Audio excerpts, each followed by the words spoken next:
आपने 2 वर्ड पढ़ लिए, तीसरा ये जो सबसे इंपॉर्टेंट, क्योंकि यही है बेसिक अकाउंट्स की ABCD। अकाउंट्स पढ़ा और ABCD नहीं आई तो क्या फायदा अकाउंट्स का। तो बेसिक जो मेजर टर्म्स है, देखो लिखा ना 5 मेजर एलिमेंट ऑफ अकाउंटिंग, पूरा अकाउंट्स इसी के ऊपर घूम रहा है।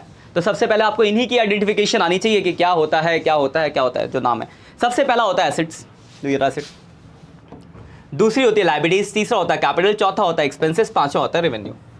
तो आपका जो सबसे बेसिक्स है, जैसे इंग्लिश में होता है ABCD, मैथ्स में होता है 1 2 3 और हिंदी में होता है क ख ग घ, वैसे अकाउंट्स में होता है ये 5 word, assets, liabilities, capital, revenue, expense. तो सबसे प्राइमरी काम आपका यही है कि आपको इन वर्डों का मतलब क्लियर हो और किसमें क्या चीज़ क्या होगी वो पता हो। ठीक है, तो मैं एक एक करके आपको सारे वर्ड समझाऊंगा। तो कोशिश करना कि ये वर्ड आपके बहुत अच्छे से क्लियर रहे, क्योंकि जितना अच्छा आपका बेस होगा उतनी अच्छी आपकी बिल्डिंग बनने वाली है। नींव अच्छी होनी चाहिए, तो आप नींव डाल लोगे कि आप एकदम बेसिक्स, अभी आपने नया सब्जेक्ट स्टार्ट किया। ठीक है, तो सबसे पहला वर्ड है एसेट्स।